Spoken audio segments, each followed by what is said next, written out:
Ay nuko, wala talagang pinipiling oras ang chismis. Pag nalibre kasi kaming dalawa nitong sa Angeline, mapagmahal ng kaming dalawa lang. Ay Diyos ko, 3 pamilya ang mabibilaukan. Naksyuta?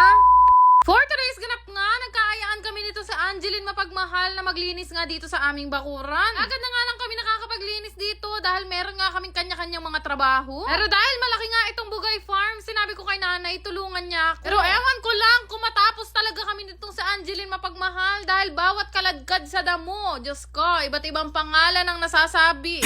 Pero ang sabi ko nga sa inyo, kahit sino pa ang maging kaibigan ko, the best pa rin talaga ang chismis na galing sa nanay ko. At ang pinaka-importante, sila ang pinaka-safe na kachismisan dahil kahit anong mangyari, hindi kayo isplok, naksyuta. Dahil itong sinanay nga lang ang kachismisan ko sa buhay. Nakalista sa kanya lahat ng may atraso sa akin, kaya nuko, huwag kayo magpapakita dyan. Diyos ko, panggunutan na kayo. Kanya guys, bata pa lang ako, very open na ako sa nanay ko. In lahat ng nangyayari sa buhay ko, kinikwento ko talaga sa kanya. Ultimo sa mga naging crush ko, sa mga naging jowa ko, at sa mga nang busted sa akin. Alam na alam niya. Isa lang ang hindi ko kinikwento dyan kung magkano talaga yung sinasahod ko. Tsareng! Ayun nga, very open at sobrang close kasi kami niyan ni nanay sa isa't isa at madalas nga napagkakamalan kaming magbarkada. Lagi ko nga sinasabi, Diyos ko, katuwa ko na yata Sarah. At alam nyo ba guys, simula nga nung nagkaroon kami ng farm, dito na nga na malagi ang aking nanay at tatay. Malapit lang din kasi to sa tinitirhan namin na talagang bahay namin dito sa Pampanga. Pero ang kainaman, malayo to sa mga mosa o mga chismosa, naksyuta. Ayan, ganahan talaga sila na magtanim ng kung ano-ano mga gulay at prutas dito. Kaya nga niyan, lahat ng nasa likuran ko, tinanim yan lahat ng aking tatay. Nagalit pa nga siya sa akin kasi nadamusak ko yung kalabasan niya. Halos makumpleto na nga niya ang bahay kubo. Sabi ko nga sa inyo, strawberry na lang ang wala. Ano magkaka-strawberry? Wala namang strawberry sa bahay kubo. Naksyuta. Sabi na nga kami nitong si Nanay Angeline mapagmahal sa paglilinis pero mukhang hindi pa rin kami nangangalahati. Marami rin kasing mga damong ligaw dito na feeling ko kinakain ng sustansya nitong kalabasan ni tatay. Kinuha ko na nga ito pang malakasan kong gunting at yan ang natutunan ko nung grade 3. Ayot tabalo, ang subject namin nun math pero pinaggugunting kami ng damo sa garden. Naksyuta? Okay lang yun. Mas magaling kasi ako maggunting ng damo kaysa mag-solve ng problem. Papakatotoo na ako sa inyo sa mga nagtatanong at nagtataka kung bakit ako naging best in math nung grade 4. Ba syempre, matalimang gunting na gamit ko nun sa pagdadamo kaya hindi na kayo pwedeng magtaka ngayon. After nga namin maglinis nitong sa Angeline mapagmahal, nakita ko nga si Bebo na nagre-relax nga dito sa massage chair namin. At kapag ganitong padilim na dito sa Bugay Farm, ito nga ang pinaka-favorite na oras ko dahil sobrang ganda ng kubo. Tatanaw mo rin kasi dito ang paglubog ng araw at paglabas ng Jupiter. Tapos nga noon, dumiretso naman kami dito sa malaking kusina namin at sabi ko nga kay nanay magluto kami ng mga merienda. O diba? Ganyan ang nagagawa ng chismis. Sabi ko nga sa inyo, walang pinipiling oras. Alas 8 na yan ng gabi, nagchichismisan pa rin kami.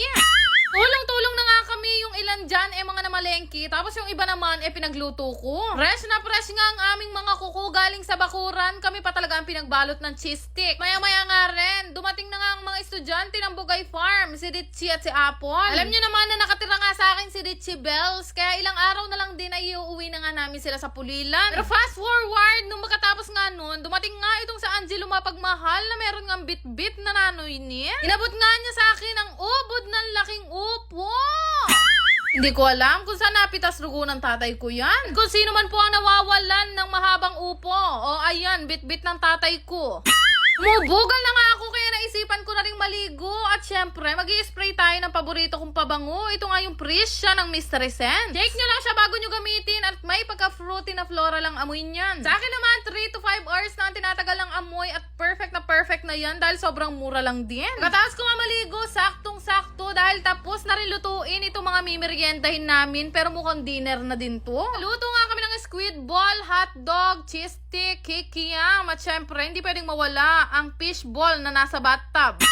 Sarado na nga yung Papa Bongs kung saan bumibili nga kami ng napakasarap na pizza. Kaya naman nagpabili na lang ako kung saan yung madadaanan nila. Hindi pa nga kami nakaka-start kumain. Nagtatanong na agad si nanay kung magluluto daw ba siya ng gabihan namin o dinner. Tagal-tagal na rin kasi nung kumain nga kami nitong tuhog-tuhog. At dahil nasa bukid nga itong Bugay Farm, ay wala nga dumadaan dito ng mga ganyan kaya dinala na lang namin dito. Sabi ko nga paminsan-minsan, ganito rin ang kakainin natin. Siyempre, nakakasawa ang steak.